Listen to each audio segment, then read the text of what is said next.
अस्सलाम वालेकुम my YouTube family में व्यूअर्स माय लिसनर्स।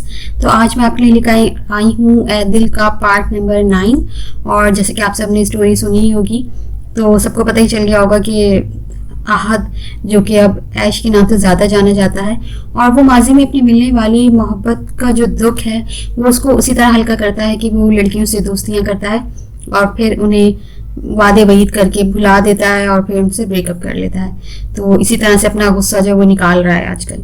तो आइए अपने आगे का पार्ट पढ़ते हैं, फिर देखते हैं कि कहानी क्या रुख लेती है। उसको इस तरह हाइपर देखकर लॉरेन के होश उड़ गए। उसने ऐसा तो कुछ नहीं कहा था जिस पर ऐश का ये रिएक्शन था। वो डरकर खड़े हुए, वहां सारे लोग इनकी तरफ मुतवज्जा थे। आहद ने वॉलेट से चंद नोट निकालकर टेबल पर रखे और लॉरेन को ऐसी चीज छोड़कर बाहर निकल गया। लॉरेन की आंखें इस कदर जिल्लत से भीग गईं, वहां मौजूद सबकी नजरें से और जिल्लत के गड्ढे में ढकेल रही थी। आहद गुमनाम रास्तों पर गाड़ी दौड़ा रहा था। इसका आज का रिएक्शन इसे खुद भी परेशान कर गया। शायद वो सभी की बातों से पहले ही अपसेट था। इन 3 सालों में उसने मुनीजा को बुलाने की हर मुमकिन कोशिश की थी, लेकिन सब बेकार गया था। वो उसे जितना पीछा छुड़ाता था उसकी यादें इतनी ही उस पर हावी होती थी।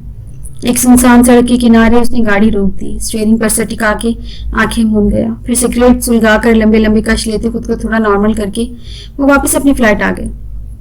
नींद की गोली खाकर सोने लेट गया। जानता था नींद फिर भी नहीं आनी। मैम मैं कम इन?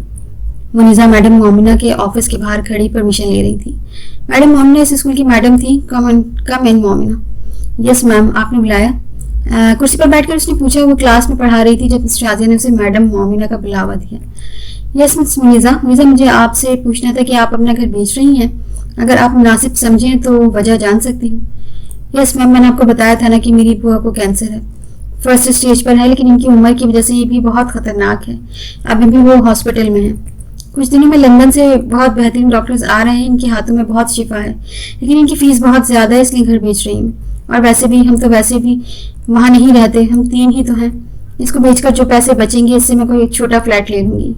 वजह के साथ मोमिना ने इन्हें वजाहत भी दी। इसे गवारा नहीं था कि कोई इसे तर्स की नीयत से देखे। मैडम मोमिना को ये छोटी सी प्यारी सी मासूम सी खुददार और मेहनती लड़की बहुत पसंद थी। मीज़ा, अगर तुम चाहो तो मैं इस स्कूल की ट्रस्टी से बात कर सकती हूँ, फिर शायद तुम्हें घर ना बेचना पड़े। नहीं मैम, आपने इतना सोचा, मेरे लिए यही बहुत बड़ी बात है। अगर मुझे ऐसी कोई ज़रूरत महसूस हुई तो मैं आपको ज़रूर बताऊंगी। इसकी बात पर मैडम मोमिना मुस्कुरा दी। इन्हें इसका जवाब पहले ही मालूम था, लेकिन उन्होंने अपनी तरफ से कोशिश की थी जो नाकाम हुई। पूरी रात गुजरने के बाद नींद की गोलियों ने सुबह 5 बजे अपना असर दिखाया। देर से सोने की वजह से उसकी आंख 12 बजे के बाद खुली। ऑफिस की तो छुट्टी हो चुकी थी। उसने मोबाइल चेक किया तो उस पर वक्फे वक्फे से सभी की कॉल्स थी। वो इस वक्त सभी से बिल्कुल बात नहीं करना चाहता था, इसलिए मोबाइल ऑफ कर दिया और फ्रेश होने चला गया।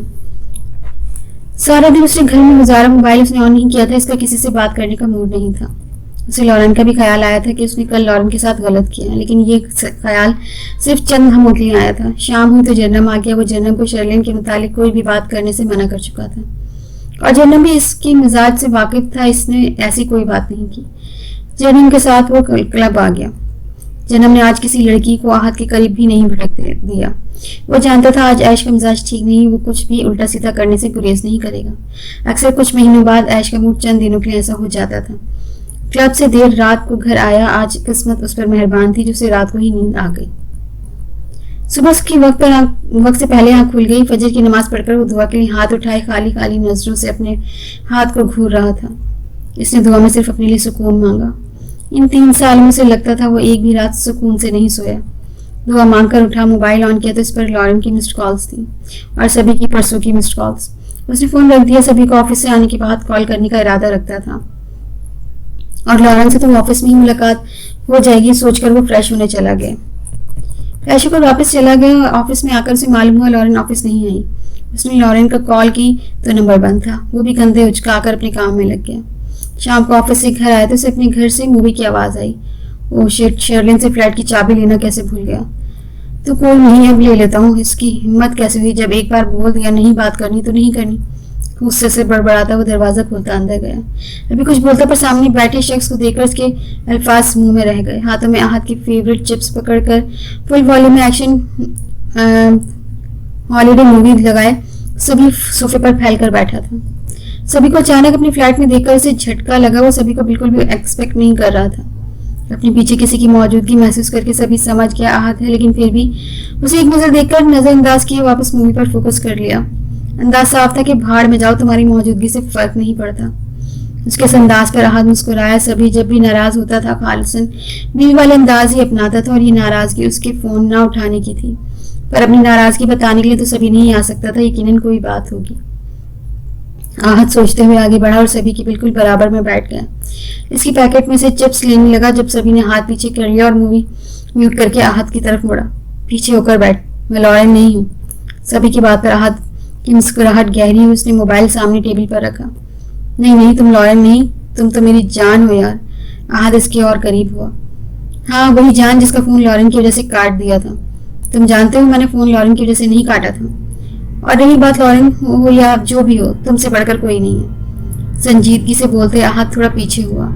सभी जो जवाब देता इससे पहले आहत का फोन बज उठा। दोनों ने देखा जहाँ लॉरेन का नाम जगमगा रहा था। सभी ने इसे कनखियों से देखा। ये इशारा था कि अब मेरी सुनोगे या इसकी। इसकी इस तरह देखना पर आहत मुस्कुराकर फोन उठा के कॉल काट कर मोबाइल बंद कर दिया। तुमसे बढ़कर कुछ नहीं है, आहत ने जताकर बोला तो सभी इस पर कूदने के अंदाज में गले लगा। अच्छा ये बताओ, यहाँ आने की कोई खास वजह है या बस मुझसे मिलने आए हो? आहत इससे अलग होकर इससे पूछने लगा। मैं तुम्हें पाकिस्तान ले जाने आया हूँ। आज रात की टिकट्स भी बुक करवा ली हैं। तुम्हें पता है मैं पाकिस्तान नहीं जाऊंगा। आहत बोलकर उठने लगा जब सभी इसका हाथ पकड़कर इसे वापस बैठाया। सभी ने देखा था पाकिस्तान के नाम पर इसके तासुरात बिल्कुल सर्द हो गए थे। अंकल हॉस्पिटल में एडमिट हैं। कहना नहीं चाहता पर डॉक्टर ने कहा कि वो अपनी आखिरी सांसें गिन रहे हैं। 14-15 साल बहुत होते हैं आहत सजा के लिए। गलती इंसानों से ही होती है। तुम्हारी जुदाई इन्हें सुकून से मरने भी नहीं देगी। इनकी आंखों में मैंने तड़प देखी है तुम्हारे लिए। खुदारा आहत, बाप है वो तुम्हारे, अब तो इन पर रहम कर दो। बोलते बोलते सभी की आंखों से आंसू गिरा। बाप के बारे में ये सुनकर दिल तो आहत का भी बहुत बुरी तरह तड़पा था। उसे एहसास हुआ था कि वो कितना जालिम है। मैं पैकिंग कर लेता हूँ, बोल के हाथ खड़ा हो गया। सभी ने इत्मीनान से भरा सांस लिया। आहत उठकर कमरे में आ गया और अगर वो एक भी लम्हा सभी के सामने रहता तो कमजोर पड़ जाता। कल ही फ्लाइट से वो पाकिस्तान आया था। 3 साल बाद वो यहाँ आया था। इसे अपनापन का एहसास हुआ था। बेशक अपना वतन जैसा सुकून किसी दूसरे मुल्क में नहीं मिलता। वो डायरेक्ट हॉस्पिटल गया था। इसे देखकर हैदर रो पड़े और बाप को इस तरह रोता देखकर आहत भी जब्त न कर सका। सकीना वहीं खड़ी थी जिसे आहत ने नजरअंदाज कर दिया। सकीना को यहाँ अपना आप में स्विट लगा। वो कमरे से निकल गई। 3 दिन हो चुके थे आहत को यहाँ आया और डॉक्टर जवाब दे चुके थे हैदर को दोबारा हार्ट अटैक हो चुका है। ये सुनकर आहत के दिल को कुछ हुआ। वो इतना अनजान कैसे रह सकता था। इसको नए सिरे से तकलीफ हुई। इसको यहाँ काफी दिन हो चुके थे। उसने इस बार वापस जाने की बात नहीं की थी और अब वो वापस जाने का इरादा भी नहीं रखता था। जब तक तो बिल्कुल नहीं, जब तक इसके डैड इसके साथ हैं। कुछ दिन और गुजरे थे जब हैदर तीसरा दिल का दौरा पड़ने से चल बसे। वो अब तक यतीमों वाली जिंदगी गुजारते आया था। इसे वो जिंदगी तकलीफ देती थी और आज वो सच में यतीम हो गया था। और आज की तकलीफ इन सब तकलीफों से बड़ी थी। हैदर को दफनाने के बाद वो सभी के गले लगकर रोया था। सभी भी इसे चुप करवाते रो रहा था। इतने अरसे में इसे खुद भी हैदर से बहुत लगाव हो गया था। इसको हैदर से बाप का प्यार मिला था। वसीयत पढ़कर एक बार आहत फिर रो दिया। वसीयत में सबसे पहले उसके बाप ने उससे माफी मांगी थी और अपनी तमाम प्रॉपर्टी आहत के नाम की थी। वसीयत में यह भी था कि उसके मरने के बाद सकीना को घर बदर ना करे। उसे सकीना के नाम भी एक फ्लैट किया था और कुछ शेयर्स भी। पर उसकी ख्वाहिश थी कि इसकी सकीना इसी घर में रहे। आहत ना मानी पर हैदर ये बात जानते थे कि सकीना भी बहुत सजा काट ली है। आहत ने इनकी सारी वसीयत का एहतराम किया। यही होता है कि वक्त गुजर जाता है, इंसान चला जाता है, बाद में सिर्फ पछतावा रहता है, जो अभी आहत हैदर को भी था। आहत ने ऑफिस संभाल लिया था, लेकिन इसका रवैया आज भी सकीना के साथ पहले जैसे सर्द ही था। इसे अपने बाप और अपनी दूरी की वजह सकीना लगती थी। बाप की ख्वाहिश का एहतराम तो उसने किया था, पर सकीना के होते हुए भी वो उसे बिल्कुल फरामोश कर चुका था। अभी भी वो ऑफिस में बैठा कोई फाइल देख रहा था जब सभी बिना नॉक के अंदर आ गया था। मैनर्स नहीं है कि किसी के ऑफिस में नॉक करके आते हैं। ऑफिस एक पड़ेगा ना, सारे मैनर्स बाहर आ जाएंगे। सभी ने बिना कोई असर लिए जवाब दिया। मेरे पाकिस्तान आते ही कराची नाजिल हो गए, वापस जाना नहीं है क्या? आहत ने जलाने वाले अंदाज में बोला, जिसका सभी पर कोई असर नहीं हुआ। तुम बाद में नाजिल हुए, मुझे पहले ही नाजिल कर दिया गया। एक केस में हाथ डाला था, किसी ऊंचे बंदे का केस था, वो वापस ट्रांसफर करवा दिया कमीने ने। ओहो, तुम्हें उसको सबक सिखाना चाहिए था ना। हाँ जरूर सिखाता अगर किसी फिल्म का हीरो होता। अभी वो दोनों बातें ही कर रहे थे कि जब मैनेजर इजाजत लेकर अंदर आया। सर हैदर एक स्कूल के ट्रस्टी थे। इस स्कूल का मंथली खर्च हमारे अकाउंट से जाता है और इस मंथ के सर के इंतकाल की वजह से नहीं किया। वहाँ की मैडम का फोन आया है, आपकी इजाजत हो तो मैं पैसे भिजवा दूँ। आजकल ऐसे बहुत स्कूल हैं जो ट्रस्ट के नाम पर अमीरों से पैसे भी ऐंठते हैं और गरीबों से भी फीस लेते हैं। मेरा मशवरा तुम एक बार विजिट कर लो। सभी की बात पर आहत कुछ देर खामोश रहा, फिर बोला, ओके ज़माना, अब स्कूल की मैडम को बता दें कल हम विजिट पर आएंगे, इसके बाद देखते हैं। आज स्कूल ऑफिस लेट जाना था क्योंकि इससे पहले से स्कूल के विजिट पर जाना था। वो तैयार होकर जमान के बताए स्कूल पहुंचा। स्कूल में मैडम मोमिना और उनके साथ एक और टीचर इसके इस्तकबाल में खड़ी थी। मैडम ने बहुत खुश दिल से इसका इस्तकबाल किया और फिर वो मैडम मोमिना के हमरा इनके ऑफिस में चला गया। इनको कोई भी तकल्लुफ करने से हाथ ने सहूलत से मना कर दिया और फिर कुछ बातों के बाद वो स्कूल की विजिट के लिए खड़ा हो गया। मैडम मोमिना पहले से नीचे का स्कूल दिखाया और नीचे के स्टाफ से मिलवाया। वो टीचर्स से और वहाँ पढ़ने वाले तलबा से मिला, इनसे बात की और कुछ सवालात पूछे। फिर वो ऊपर के फ्लोर पर आए, जहाँ 2 क्लासेस देखने के बाद तीसरी में दाखिल होते इसकी नज़र ठहर गई। वो मैडम मोमिना के साथ 7 क्लास के डोर पर खड़ा था और नज़र सामने खड़ी इस दुश्मन जान पर थी जिससे वो नफरत का दावेदार था। वो किसी बच्चे को शायद कोई सवाल समझा रही थी। बाल पोनीटेल में कैद थे और 2-3 लटे चेहरे पर झूल रही थी। आहत को वो मंजर याद आया जब वो इससे पहली बार टकराई थी, लेकिन इस वक्त वो इसे बच्ची लगी थी, लेकिन इस वक्त वो एक पुरकशिश लड़की थी। उसने मैडम मोमिना की आवाज़ पर नजर उठाकर देखा। इसने इनकी मौजूदगी महसूस नहीं की थी, लेकिन मैडम मोमिना की बुलाने पर जब उसने नजर उठाकर देखा तो इसकी नजर पलटना भूल गई। इसे यकीन नहीं आया कि सामने वही खड़ा है जिससे एक मुलाकात की दुआ वो कब से करती आ रही है। पहले इसको लगा इसके दिल की धड़कन रुक जाएगी और फिर अगले लम्हे लगा जैसे दिल अभी बाहर आ जाएगा। इसी और आहत की नज़र सिर्फ लम्हे के लिए मिली थी। जहाँ इसकी पलटना भूली थी वहीं उसने एक लम्हे के लिए नहीं टिकाई थी। इसके इस ट्रांस की कैफियत को मैडम मोमिना की आवाज़ ने तोड़ा। सर, आहत ये है हमारी काबिल और मेहनती टीचर मिस मुनीज़ा हाशिम, और मुनीज़ा ये है हमारे मरहूम ट्रस्टी के बेटे आहत हैदर। मैडम मोमिना ने तारुफ करवाया। Nice to meet you miss Muniza Hashim. आहत का लहजा बिल्कुल आम सा था, लेकिन बिल्कुल अजनबी। इसके लहजे में कहीं भी शनसाई नहीं थी। मुनीज़ा से पहले ही वहाँ खड़ा नहीं रहा हुआ जा रहा था। इसकी बेरुखी और सख्त मोहरी ने दिल और बोझिल कर दिया था। कितनी अजनबी थी इसकी नजरें, जैसे आज पहली बार मिला। वो मुनीज़ा को नजरअंदाज किए बच्चों से मुखातिब था, इनसे बात कर रहा था और इनसे सवालात पूछ रहा था, लेकिन ध्यान उसका भी मुनीज़ा की तरफ ही था। वो अब भी बिल्कुल वैसी ही दिखती थी, मासूम, भोली, खूबसूरत। बस इसमें यह बदलाव आया था कि अब इसका कद 4-5 इंच बढ़ चुका था और अब वो आहत के कंधे के बराबर आ रही थी। और दूसरा ये कि पहले इसकी आंखें जिनमें हर वक्त शरारत नाचती थी, अब वो बिल्कुल संजीदा थी। है आपकी क्वालिफिकेशन? जी। तो मिस मुनीज़ा। अब वो मुनीज़ा की तरफ मुतवज्जह हो। Uni 2nd year civil engineering. इसने मुख्तसर जवाब दिया। आहत के रवैये से वो समझ चुकी थी कि वो उसे बहुत अच्छे से पहचान चुका है, लेकिन अब वो इससे किसी किस्म की जान पहचान भी नहीं रखना चाहता।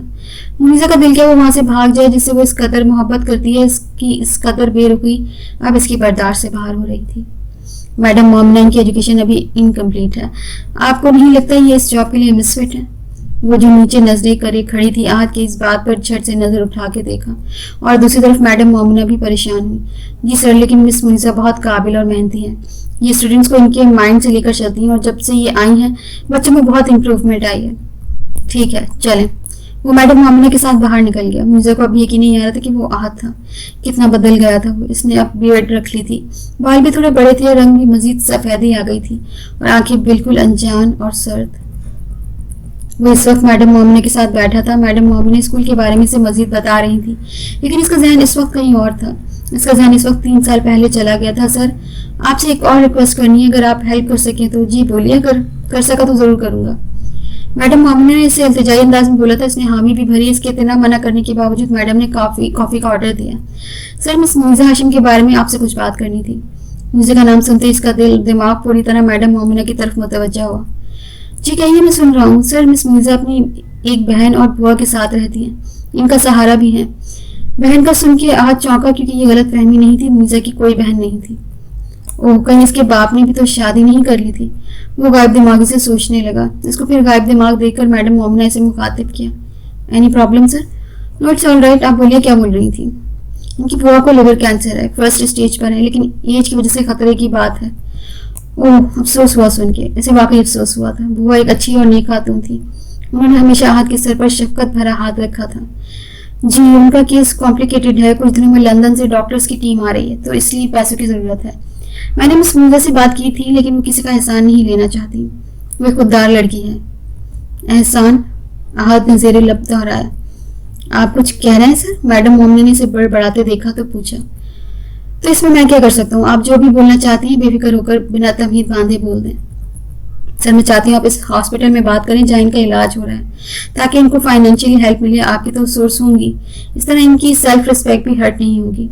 ठीक है, मैं बात कर लूँगा। आप हॉस्पिटल का नाम बताएं, कौन से हॉस्पिटल में एडमिट है बुआ?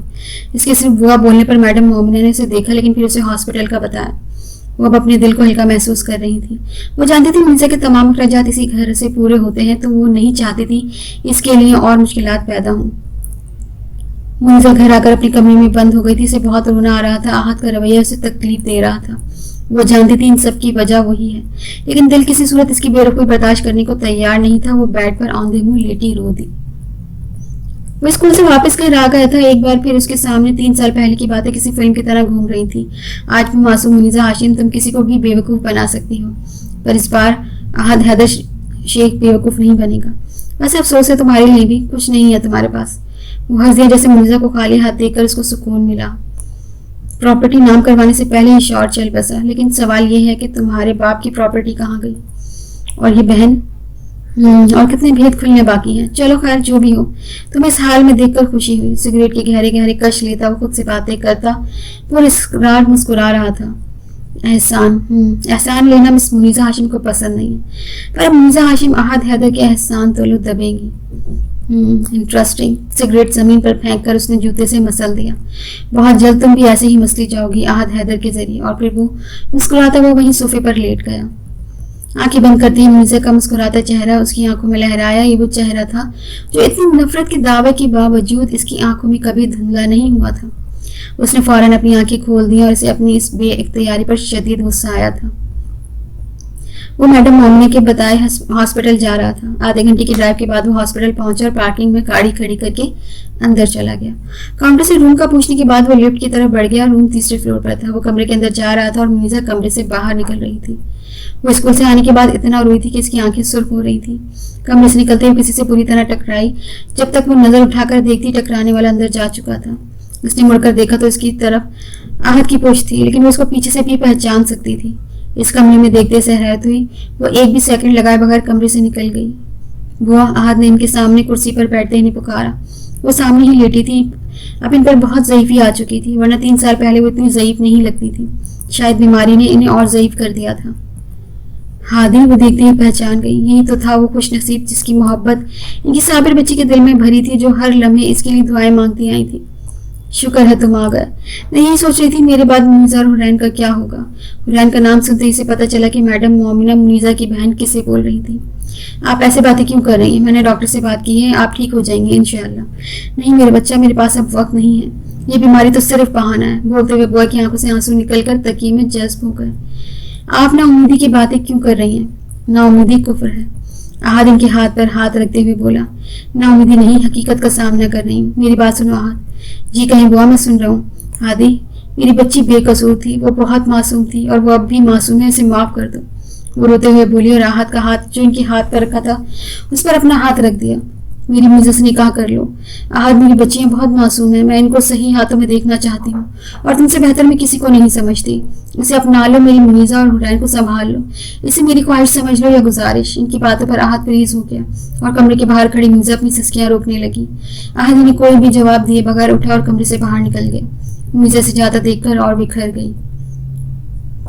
वो हॉस्पिटल से निकलकर घर आ गया था। इसके सर में दर्द हो रहा था। इसकी 2 वजह थी। एक ये कि वो मुनीजा से हरगिज शादी नहीं करना चाहता था। दूसरी ये कि बुआ मुनीजा और हुरैन को महफूज करना चाहती थी। अगर आहद नहीं माना तो वो कहीं और इसकी शादी कर देंगी और इसे किसी सूरत ये गवारा नहीं था कि मुनीजा हाशिम की शादी किसी और से हो जाए। आगे कुआं तो पीछे खाई वाला हिसाब हो गया था। ना वो उगल पा रहा था ना निगल पा रहा था। मुस्तकिल अपने कमरे में टहलते हुए सिगरेट पी रहा था और फिर गिरने के अंदाज में सोफे पर बैठा। जलती सिगरेट से जो अपने अंगूठे और चादर की उंगली से मसल की बजाय जलन कुछ भी नहीं। मुनीजा हाशिम इस जलन के आगे जो रोज यहाँ होती है तुम्हारी वजह से। अपने दिल के मकाम पर हाथ रखकर बोला। बहुत उड़ लिया तुमने मुनीजा हाशिम, बहुत गुजार लिया तुमने सुकून की जिंदगी, बहुत सोली तुम सुकून की नींद। अब तुम्हारी जिंदगी भी बेसुकून और तल्ख होगी आहद हैदर जैसी। जो तुमने बोया था अब इसे काटने का वक्त आ गया है। चेहरे पर बला की सख्ती लिए मुनीजा से मुखातिब था। बहुत जल्द तुम मुनीजा हाशिम से मुनीजा आहद हैदर बनोगी और फिर तुम अपनी इस बदकिस्मती पर जिंदगी भर रोगी। मैं तुम्हें बताऊंगा कि दौलत होते हुए भी जिंदगी जहन्नुम कैसे लगती है।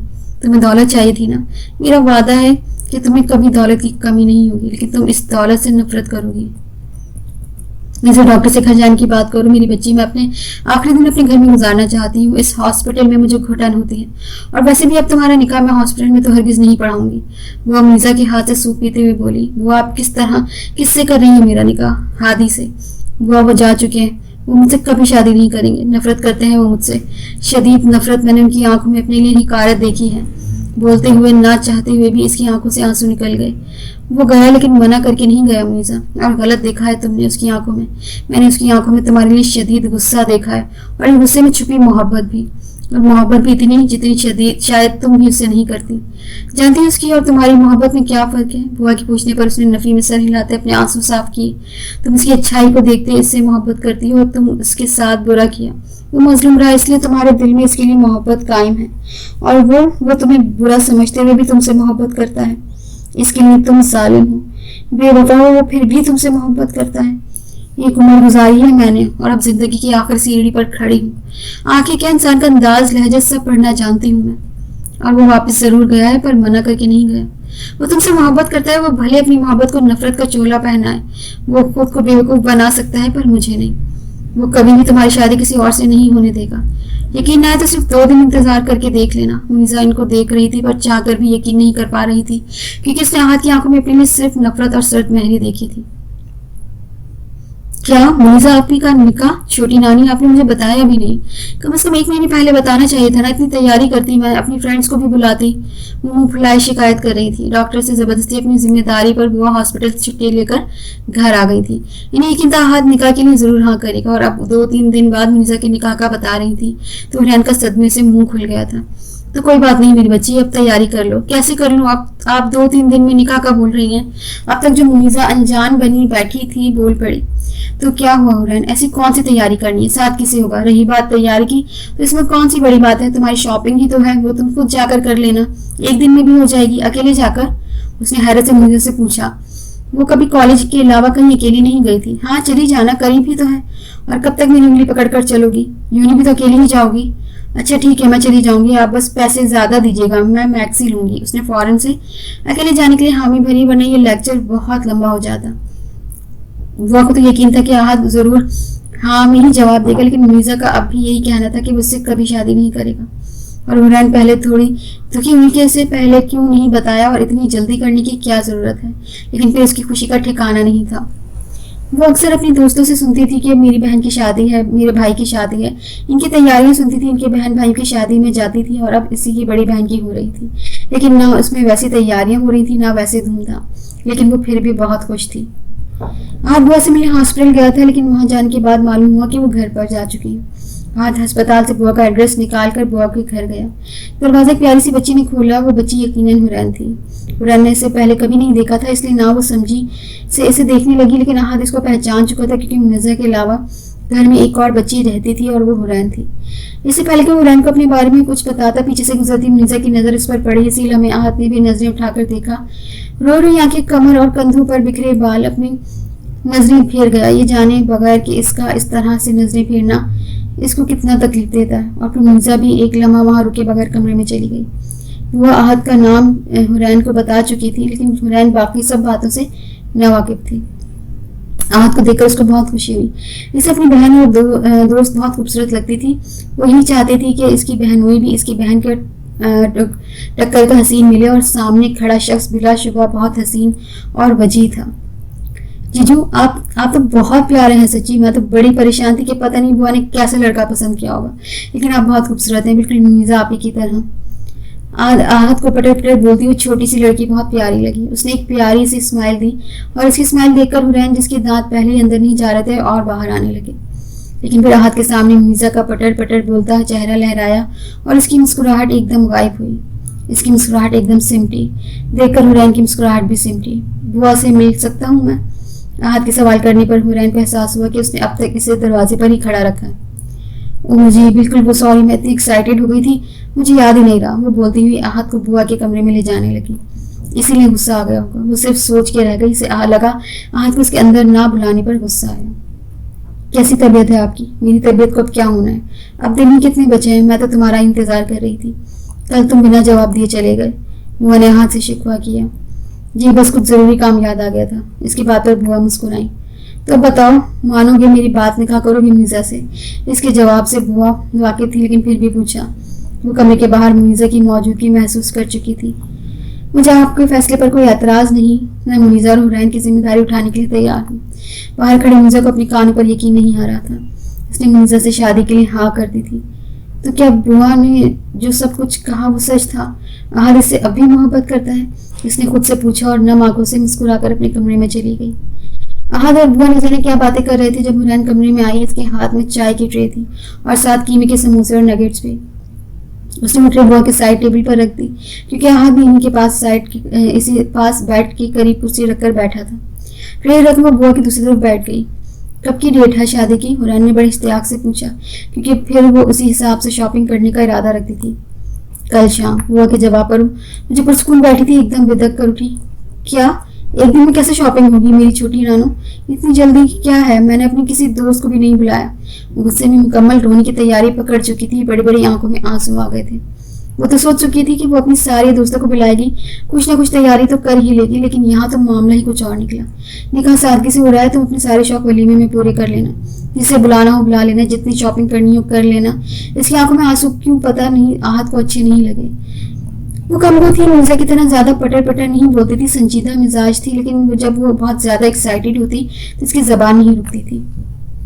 आहत को 3 साल पहले वाली मुनीज़ा लग रही थी। इसकी सारी हरकतें उसे मुनीज़ा जैसी लग रही थी। इसकी आंखों में आंसू देखकर इसे मंजर याद आया जब मुनीज़ा महारोज के लिए रोई थी। सच्ची थैंक यू सो मच भाई। मैं ज़रा निकाह की तैयारी कर लूँ, वो तो कल ही है ना, वलीमा थोड़ा लेट करेंगे और इसकी तैयारी आराम से कर लूँगी। और एक बात पे, नगेट्स और समोसे मैंने खुद अपने हाथों से बनाए हैं, ज़रूर खाइएगा। वो बोलकर कमरे से निकल गई। इसके पीछे बुआ हंसने हाथ भी मुस्कुराकर एक समोसा उठा लिया। आज सभी पुलिस स्टेशन से जल्दी आया था तो शॉपिंग करने के इरादे से मॉल आ गया। मॉल में सबसे पहले उसने चिप्स खरीदे। ये उसका पसंदीदा मशगला था। इसे शॉपिंग के बीच में खाना पीना बहुत पसंद था, वरना वो शॉपिंग से बेजार हो जाता था। वो अपने लिए 2 शर्ट खरीद कर ऊपर आया। उसको एक और शॉप नजर आई जहाँ जेंट्स शर्ट थी। वो वहीं जा रहा था जब उसकी नज़र सामने दुकान के अंदर डमी पर लटके ड्रेस पर गई। उसने अपने कदम इस ड्रेस की तरफ बढ़ा दिए। दुकान के अंदर आकर वो सीधा इस डमी के पास गया। वो इस ड्रेस को मुस्तकिल ढूंढ रहा था, इसे वो किसी परी का ड्रेस लग रहा था। वो इस ड्रेस में इस परी का तस्वीर करने की कोशिश कर रहा था। ब्यूटीफुल, लेकिन मैं इसे क्यों देख रहा हूँ? मैं इसका क्या करूँगा? उसने खुद से सवाल किया। बीवी के काम आएगा। फौरन से खुद ही जवाब भी सोच लिया, पर बीवी है कहाँ? मुंह बसूर कर सोचा। है नहीं तो क्या हुआ, आ जाएगी। छोड़ो, जब आएगी तभी ले लूंगा। वो बोलकर पलट गया और दुकान से निकल गया। उस शर्ट की दुकान में आया और अपने लिए शर्ट पसंद करने लगा, लेकिन सारा ध्यान उसी ड्रेस पर था। ले लेता हूँ यार, इतनी कंजूसी अच्छी नहीं। क्या पता उसे पहनने के लिए अल्लाह ताला कोई परी दे दे। अपना दिल मुतमईन करके वो दुकान से बाहर निकलकर वापस इसी दुकान में गया, पर जब देखा तो अब वो डमी खाली थी। कल निकाह था इसलिए वो आज ही शॉपिंग पर आ गई थी और आज वो जिंदगी में पहली बार अकेले आई थी। लेकिन वो इस मॉल से ही शॉपिंग करती थी, इसलिए उसे थोड़ा हौसला था और वो थी भी तो सदा की कंफ्यूज। काफी देर मॉल में एक शॉप से दूसरी शॉप पर घूमते से काफी वक्त हो चुका था, लेकिन अब तक कुछ पसंद नहीं आया था। मुंह बसूर कर घूमती वो और क्यूट लग रही थी। वो एक दुकान में घुसी। ये गर्ल्स वेयर शॉप थी। यहाँ मैक्सी और साड़ियाँ और फ्रॉक्स सब थी। वो एक बहुत बढ़िया खूबसूरत शॉप थी। हुरैन की नज़र सामने डमी पर लगे ड्रेस पर टिक गई। उसने इस ड्रेस का भरपूर जायजा लिया से वो पहली नज़र में पसंद आया था। अल्लाह, मेरे सब्र का फल मिल गया। कितना प्यारा है ये ड्रेस, इसको पहनकर तो मैं बार भी लगूंगी। अपनी तस्वीर करके वो ब्लश करने लगी। और कॉलेज की पार्टी का थीम भी वाइट है और ये भी वाइट, ये मसला भी हल हो जाएगा। वैसे भी आप ही का निकाह में कॉलेज की कोई भी दोस्त नहीं आ रही। ये बिल्कुल परफेक्ट है। इसने वहाँ खड़ी सेल्स गर्ल को बुलाया। उसके बोलने पर इस सेल्स गर्ल ने इसे वो ड्रेस निकाल कर दिया। अब वो बड़े से शीशे के सामने खड़ी इस ड्रेस को अपने साथ लगा कर देख रही थी। खाली डमी देखकर वो सेल्स गर्ल को बुलाने लगा। जब इसकी नज़र सामने लगी शीशे में नजर आते अक्स पर पड़ी। वो नेट की वाइट कलर की घेर वाली फर्शी मैक्सी थी। नीचे की नेट सादी थी और ऊपर की नेट फैंसी थी। ऊपर की नेट खूबसूरत फूल की शक्ल में थी, जिनको व्हाइट कलर के रंगों से ही उभारा गया था। नेट की ही लंबी चौड़ीदार आस्तीनें थी। वो सादी सी मैक्सी थी पर बहुत नफीस और खूबसूरत। पर सभी की नज़र इस मैक्सी पर नहीं, बल्कि इस खूबसूरत परी पैकर पर थी जो उसको अपने साथ लगाए खड़ी थी। मेकअप से पाक चेहरा, स्कार्फ के हाले में नजर आता मासूम चेहरा, गुलाबी गुलाबी गाल और खुशी से चमकती स्याह आंखें। सभी की बीट मिस हुई। उसने आज तक इस हसीन से हसीन लड़की को देखा था, पर किसी को देखकर इसके दिल का ये हाल नहीं हुआ था जो अब हो रहा था। पहली नजर में ही दिल बगावत के लिए उकसा रहा था। उसने अपने कदम उस पर परी पैकर की तरफ बढ़ाए। अब तक सुना था, अब यकीन हो गया कि मासूम दिखने वाले लोग ही अक्सर चोर निकलते हैं। सभी का इशारा अपने दिल की तरफ था, जो अभी कुछ लम्हों पहले बगावत कर गया था। अपने पीछे से मर्दाना आवाज सुन के वो पीछे पलटी। इसके पीछे थोड़ा साइड पर एक लंबा चौड़ा खुशचकल नौजवान खड़ा था। उसने आजू बाजू देखा, वहां कोई नहीं था। मतलब मैंने क्या चोरी किया? वो समझी थी कि सभी इस शॉप का मैनेजर है, पर से कोई गलतफहमी हो गई है। शुक्र आपने ये नहीं पूछा कि क्या आप मुझसे बात कर रहे हैं, लेकिन मैं आपका मतलब नहीं समझी। मैंने क्या चोरी किया है? आपको कोई गलतफहमी हुई है? वो सभी की बात को नजरअंदाज किए अपनी बात सामने रखी। ये चोरी में जो आपके हाथ में ड्रेस है, ये मेरा है। उसे देख रहा था, इसके चेहरे पर घबराहट वाज़ेह नजर आ रही थी। लेकिन ये तो लड़कियों का ड्रेस है, उसने जवाब दिया। लेकिन जवाब देने के बाद इसे एहसास हुआ कि वो गलत बोल रही है। वो दांतों तले दबा गई। इसकी हरकत सभी से मुख्फी नहीं रही थी। ये ड्रेस मैंने अपनी होने वाली वाइफ के लिए लिया है, उसने खास जताकर बोला। पहले तो इसके जवाब पर लाजवाब हो गया था, फिर संभल के जवाब दिया। लेकिन इस पर तो सोल कटिंग नहीं था, सोल का टैग नहीं था, ये डमी पर था। वो भी ये ड्रेस छोड़ने को तैयार नहीं थी। इसे ये ड्रेस बहुत पसंद आया था। हाँ, लेकिन इसे पसंद पहले मैंने किया था। वो भी इसे इत्मीनान से बोला। इस छोटी सी परी पैकर से बहस करने में मजा आ रहा था, लेकिन उठाया पहले मैंने है। वो भी जिद्दी हुई, ये जानकर कि वो भी यहाँ इसी की तरह है। इसे इत्मीनान हुआ था, पर अगले ही लम्हे इसका सारा कॉन्फिडेंट हवा हुआ था। आप एक पुलिस वाले से बदतमीजी कर रही हैं और इसकी पसंद भी चोरी की है। इस जुर्म में पता है आपको 8 साल की सजा हो सकती है। इसको इतना तजुर्बा तो था कि वो इंसान को पहचान सके। वो उसने इससे बात करने पर ही पहचान गया था कि वो मम्मी डैडी लो कॉन्फिडेंट लड़की है। पुलिस? लेकिन मैंने तो कोई बदतमीजी नहीं की सर आपसे। इसका दिल क्या अपना सर पीट लिया। वो यहाँ अकेली आई ही क्यों? इसकी फौरन से सर बोलने पर इसके लबों पर मुस्कुराहट आई, जिसे वो महारत से छुपा गया। बहस करना भी बदतमीजी में ही आते हैं। इसकी हवाइयाँ उड़ी थी। ओके, आप ये रख लें। वो ड्रेस इसके हाथ में देती वहां से जाने लगी। रुको जरा, ड्रेस पहन कर दिखाओ। इसके बाद पर वो रुकी और मुड़कर इसका मुंह खोले देखने लगी। बोलने के बाद सभी को एहसास हुआ ये पाकिस्तान है, यूके नहीं। लेकिन मुंह से निकली बात वापस कहाँ आती है? जी? वो सदमे से उसे देख रही थी। वो कितना बेशर्म इंसान है। जी, मेरी होने वाली बीवी आपकी तरह ही है। अब मेरे पास ज्यादा टाइम नहीं है, मुझे पुलिस स्टेशन भी जाना है। अब जब बात बोल ही दी थी तो उस पर कायम क्यों न रहा जाए। इसने पुलिस स्टेशन पर जोर दिया। वो जल्दी से ड्रेस लेकर ट्रायल रूम में चली गई और वहाँ दूसरी ड्रेसेस देखने लगी। आवारा लूफर इंसान। अब तक सिर्फ सुना था, आज यकीन भी हो गया कि पुलिस वाले बहुत बुरे और घटिया होते हैं। इस तरह हर लड़की को पकड़ के बोलता होगा कि मुझे ये पहनकर दिखाओ। ठहरकी, मेरी जूती पहनकर दिखाती है। वो ट्रायल रूम में वो ड्रेस हैंग करके मुस्तकिल कड़कड़ा रही थी। उसने अपना बैग ठीक किया और दरवाजा खोलकर देखा और दूसरी ड्रेसेस देखने में मसरूफ था। वो मौके का फायदा उठा के दबे कदम वहां से निकल गई। काफी देर इंतजार करने के बाद जब वो बाहर न आई तो सभी दरवाजा नॉक करने गया, पर दरवाजे पर हाथ लगती दरवाजा खुलता चला गया। अंदर कोई नहीं था। वो ड्रेस वहीं नीचे पड़ा अपनी किस्मत पर मातम कर रहा था। वो तो मैडम फरार हो गई। चलें, कोई बात नहीं, आज ना सही फिर कभी, पर इस ड्रेस में आपको देखेंगे जरूर। उसने बोलते हुए ड्रेस उठाया और काउंटर पर इसकी पेमेंट दी। चलो मिस्टर सभी, अब तक तो आपका नामा अमाल क्लियर हो चुका होगा मोहतरमा की बदौलत। इसका इशारा उस लड़की के बुरा भला कहने की तरफ था। शॉप से तेजी से निकलकर वो जल्दी से मॉल से बाहर निकल गई। रिक्शा रोककर उसे एड्रेस समझा के वो रिक्शे में बैठ गई। फिर घर पहुंचने तक मुस्तकिल इसे गालियों से नवाजती रही। घर खाली हाथ पहुंची, बुआ के कमरे में गई तो मुनीजा और बुआ वहीं बैठी थी। इसे खाली हाथ देखकर बुआ ने मुस्कुराकर मुनीजा को देखा। मुनीजा ने नफी में सर हिलाया। सदा की लो कॉन्फिडेंट इसकी छोटी सी दोस्त कभी कुछ सिलेक्ट नहीं कर पाती थी। मुनीजा कुछ बोलती से पहले हुरान ने अपना रोने का शुगल शुरू कर दिया था। इसको इस तरह रोता देखकर बुआ और मुनीजा दोनों परेशान हुए। मुनीजा फौरन इसके पास आई और इससे वजह पूछी तो वो रोते हुए सब बताती चली गई। मुनीजा को इस आवारा पुलिस वाले पर शदीद गुस्सा आया जिसने इससे बदतमीजी की। कुछ नहीं हुआ होर, मुनीजा बुआ से प्यार से होर बोलती थी। डरने की जरूरत नहीं, प्लीज रो नहीं। मुनीजा ने इसकी पीठ सहलाई।